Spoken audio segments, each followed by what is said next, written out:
कि किसी और सियारे पे, किसी और जगह पे जो है वो कोई और मखलूक भी मौजूद है जिन्नो इंस के अलावा? मुख्तलिफ आरा हैं असल में। एक ग्रुप ऑफ स्कॉलर्स कहते हैं कि हो सकता है वो एलियंस हों।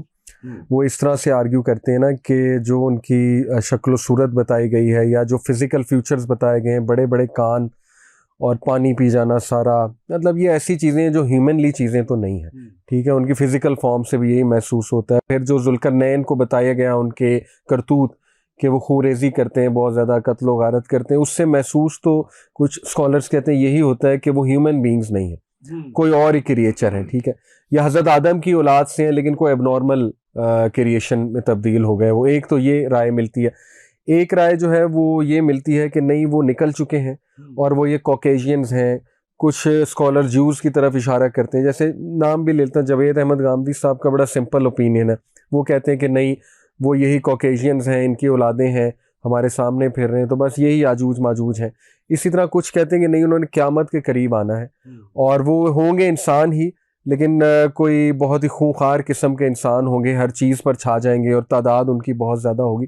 तो मेरे ख्याल में दरमियानी राय यही है कि अल्लाह को पता है वो क्या है, बट महसूस ऐसा ही होता है कि बहुत ही स्ट्रेंज क्रिएचर्स हैं, क्योंकि उनकी फ़िज़िकल फॉर्म वाकई बड़ी स्ट्रेंज है कि उनके कान इतने बड़े बड़े होंगे कि वो जैसे गद्दा होता है ना, बिछा के वो उस पर सो जाते हैं तो कानों पे वो सो जाएंगे। इस तरह की भी बातें उनके बारे में हदीस में मेंशन है। फिर ये एक अजीब बात है ना कि पूरे दरियाओं को खाली कर देना, यानी इतना पानी पीना कोई ह्यूमनली चीज़ तो नहीं है ना। तो अल्लाह नोज़ बेस्ट, लेकिन ये कि हमें एहतियात करनी चाहिए कोई भी हतमी राय कायम करने में। हम यही कहेंगे कि यार चलो एलियंस भी हैं, जो भी हैं, मेन हमारी तवज्जो इस पे होनी चाहिए कि प्रोटेक्शन कैसे करनी है उनसे। जैसे एक सहाबी नबी सल्लल्लाहु अलैहि वसल्लम के पास आए ना, पूछा या रसूलल्लाह क़यामत कब आएगी?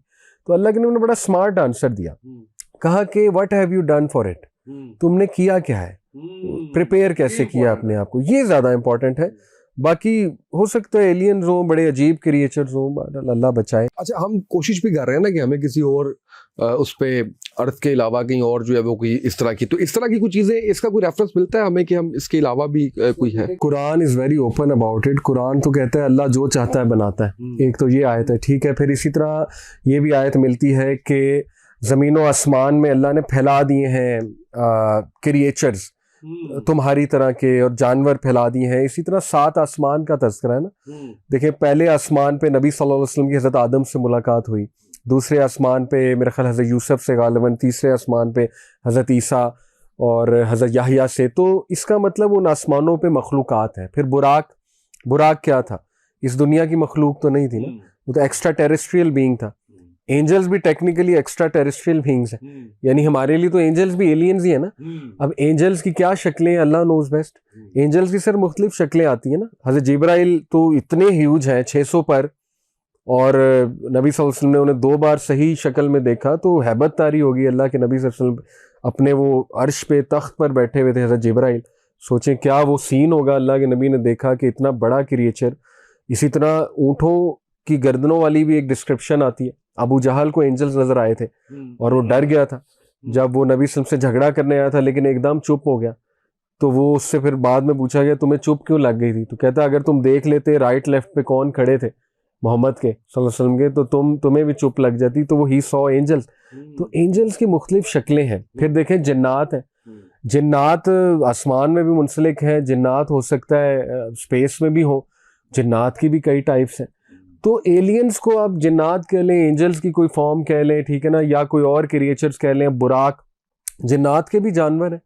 जिन्नात ने अल्लाह के नबी सल्लल्लाहु अलैहि वसल्लम से पूछा था कि हमारे लिए खाने को शरीयत क्या कहती है, हम क्या खाएं? बताया अल्लाह के नबी ने हड्डियाँ। इसी तरह पूछा हमारे जानवरों के लिए, तो कहा डंग जो है, गोबर जो है जानवरों की, वो तुम्हारे जानवरों के लिए है। तो साबित हुआ कि उनके भी जानवर हैं। तो देखिए दुनिया में क्या क्या हुआ है हमारे से पहले हमें नहीं पता। पता नहीं कौन कौन से क्रिएचर्स आए हैं। हो सकता है कोई ह्यूमन प्रोटोटाइप भी अल्लाह ने भेजा हो टेस्ट करने के लिए, ठीक है। तो ये इसीलिए कुछ स्केलेटन्स पुराने मिलते हैं ह्यूमन बींग्स के, आई थिंक नेंडरथैल्स कहते हैं उन्हें। इसी तरह कुछ और हमें स्ट्रक्चर मिलते हैं, डायनासोर के स्ट्रक्चर मिलते हैं, स्केलेटन मिलता है, फॉसिल फ्यूल मिलते हैं अजीबोगरीब क्रिएचर्स के। फिर कुछ ऐसी बिल्डिंग्स मिलती हैं हमें जो बड़ी ही अजीब बिल्डिंग्स है, pyramids to name one. India के कुछ मंदिर हैं जो समझ नहीं आती कैसे बने उस दौर में, इतने प्रिसाइज उन्होंने पहाड़ की कटिंग कैसे की, पहाड़ के अंदर मंदिर बना दिया। तो देखिए हमारे से पहले जिन्नात यहाँ थे। दो और क्रिएचर्स का जिक्र आता है, हनून और बनून। ये इमाम इब्न कसीर की किताब है अल बिदाया वन निहाया, उसमें हनून और बनून का भी जिक्र है। हनून और बनून शरीर रूहें थी और जिन्नात टाइप ही क्रिएचर्स थे, लेकिन नॉट एग्जैक्टली जिन्स। तो पता नहीं हमारे से पहले क्या क्या हुआ है यहाँ पे और कौन कौन यहाँ पे रह कर गया। हम तो बड़े नए हैं यहाँ पे, जन्नत से अल्लाह ने हमें यहाँ भेजा। तो असल में तो एलियंस हम हैं दुनिया में, क्योंकि हम बाहर से आए और हमने अल्टीमेटली वहां जाना है। तो डेफिनेटली ऐसे क्रिएचर्स मौजूद हैं जिनको हम एलियंस की कैटेगरी में डाल सकते हैं, और अल्लाह नोज बेस्ट के पता नहीं क्या क्या अल्लाह ने बनाया। ये जो आपने बात की ना, मैं थोड़ा सा मौके का फायदा उठाते हुए मैंने एक तहरीर पढ़ी थी इसके ऊपर, जो आपने कहा ना कि हम एलियंस हैं। जी जी। वो किसी गोरे की तहरीर थी और उसके ऊपर जो उसने लिखा हुआ था वो बड़ा दिल को लगा जाके कि इंसान इस सियारे की मखलूक नहीं है। उसमें उसने कहा, उसका हवाला देते हुए, रेफरेंस देते हुए कहा, उसने कहा सबसे पहले तो आप ये देख लें कि इंसान दो उस पे चलता है, कोई दूसरी मखलूक जो है वो दो उस पे नहीं चल रही। परिंदे हैं वो उड़ रहे हैं, जानवर हैं वो चार उस पे हैं। फिर उसने कहा इसकी इनकी जिल्द देख लें, वो डिफरेंट है। फिर उसने कहा ये वो वाहिद मखलूक है जिसको सर्दी भी लगती है, गर्मी भी लगती है, उसके लिए ढांपना पड़ता है। बाकी मखलूक खुली घूम रही है, फिर रही है, कुछ नहीं है, उसको आप छड़ी से मारते हैं, कुछ नहीं। ये इस तरह से, और बैठे बिठाए एकदम इसका दिल घबराने लग जाता है कि पता नहीं ये शायद इसको लगता है मैं किधर आ गया हूँ, मैं कहाँ पे हूँ। तो वो फिर किसी उसने मुस्लिम मुहक्किक ने उसको रेफरेंस देते हुए कहा कि ये बात ठीक है कि हम जन्नत के हैं, हम वहां से यहाँ पे आए, किसी और प्लैनेट से हैं। तो इंसान इस जो है वो दुनिया का नहीं है, बिल्कुल ज़ाहिर है कि हम एलियन है, बिल्कुल ठीक हो गया। अच्छा अली भाई ये बताइएगा मुझे कि क्योंकि अभी जिक्र आया तो आपने सरोगेसी का जिक्र किया, ये जायज़ है? नहीं सर, सरोगेसी बिल्कुल नाजायज़ है। अच्छा। क्योंकि वो किसी गैर महरम औरत का वूम्ब है, उसमें आप इम्प्लांट करते हैं अपना और वाइफ का जो है ना वो एग और स्पर्म का मिक्सचर, एम्ब्रियो। तो वो तो जिना की कैटेगरी में डालेंगे ना, स्कॉलर जिना की कैटेगरी में डालते हैं कि किसी गैर महरम औरत के वूम्ब में आपका नुत्फा, तो वो जायज़ नहीं है सरोगेसी। लेकिन आईवीएफ के और आपकी ही वाइफ के वूम्ब में एम्ब्रियो डाली जाए, चाहे टेस्ट ट्यूब के तरीके से, आईवीएफ के तरीके, वो जायज़ है बिल्कुल। लेकिन सरोगेसी को नाजायज़ जो है वो उसके अंदर नहीं है, उसका कोई वो सारे मुत्तफिक है इसके ऊपर, इस पर सारे मुत्तफिक है। ह्यूमन मिल्किंग के ऊपर बड़ा हो रहा था, वो भी जायज़ नहीं है। ह्यूमन मिल्किंग मतलब ये खवातीन का जो मिल्क है वो आई थी बात कि जी उसको आप कमर्शियल कर दें।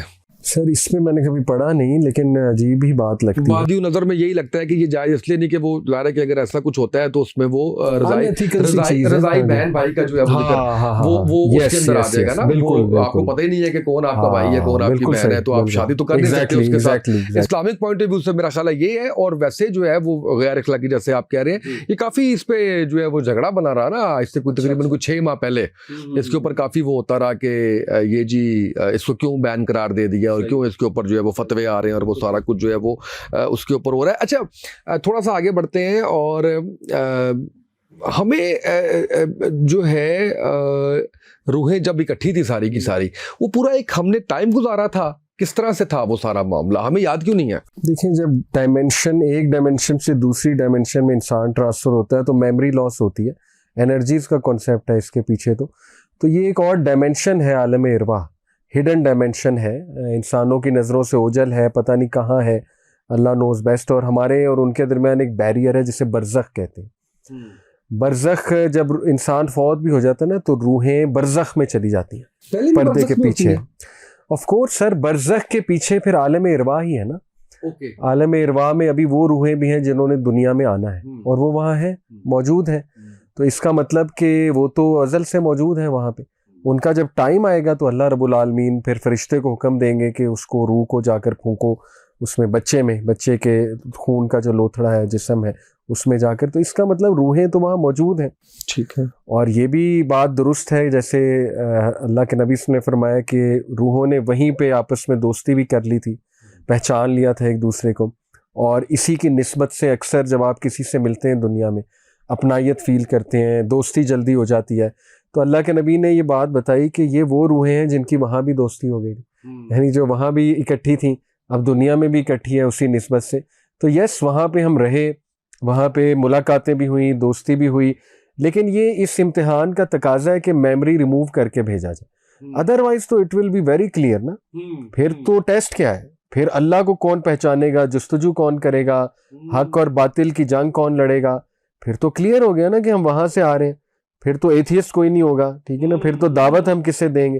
तो ये एक तकाजा है इम्तिहान का कि इनकी मेमोरी रिमूव करके। वहां पे सारे मुस्लिम थे ऑफ कोर्स सर, रूहें तमाम मुसलमान। और जब हम बरज़ख में जाते हैं तो उस वक्त फिर हमें आलम अरवाह भी याद आ जाता है। बरज़ख में पहली तो बात देखें, जब हम सोते हैं उसका भी कुरान में जिक्र है कि वो उसको मौत से तशबीह दी अल्लाह ने, क्योंकि रूह को अल्लाह कब्ज़ कर लेता है। और हम ये भी कहते हैं ना, अल्लाहुम्मा बिस्मिका अमूतु व अहया, उसमें भी मौत का जिक्र और फिर दोबारा उठने का। अल्हम्दुलिल्लाह लज़ी अहयाना बाद मा अमातना, मैं अल्लाह का शुक्र करता हूँ, अल्लाह ने मौत के बाद उठाया। ये भी सुबह उठने की दुआ है। तो होता यह है कि रूह को अल्लाह बुला लेते हैं अपने पास, और अल्लाह सुब्हानहू व तआला बरज़ख में ऑब्वियसली रूह होती है हमारी नींद के दरमियान, उसमें हो सकता है वो मिलती हो अपने फौज शुदगान से, ये भी साबित है। और वो फौज शुदगान ख्वाब में आ रहे हैं तो ऐन मुमकिन है वो रियल मुलाकात है, मतलब 100% नहीं, लेकिन ऐन मुमकिन है कि वो रियल मुलाकात भी हो। तो ये बात दुरुस्त है कि रूह बरज़ख तक जाती है नींद के दौरान भी, और मौत के बाद तो कंफर्म है बरज़ख में चली जाती है रूह। और वो आलम इरवाह ही एक किस्म का होगा, वहाँ पे नेक रूहों के लिए भी जगह है, बदरूहों के लिए भी जगह है। इसी तरह जो ऐसी रूहें जिन्होंने अभी आना है वो एक और स्पॉट में होगी, लेकिन ये सारा का सारा बरज़ख और आलम इरवाह ही है ना, जहाँ पे रूहें होती हैं। जब अल्लाह सब पे अपना करम करे और गुनाह माफ़ करे, बरज़ख में अगर अजाब होता है तो वो जिस्म को हो रहा होता है, रूह को हो रहा होता है? सर ये ज़रा टेक्निकल स्कॉलरली बहस है, इसमें मुख्तलिफ आरा है, लेकिन इसमें जो मैं पढ़ा और जितना मेरा नॉलेज है, कब्र में जिस्म को होता है और बरज़ख में रूह को अजाब होता है। इस तरह से समझा गया है इसको कि जिस्म को अलग जो है अजाब होता है और रूह को अलग जो है वो बरज़ख में अजाब होता है।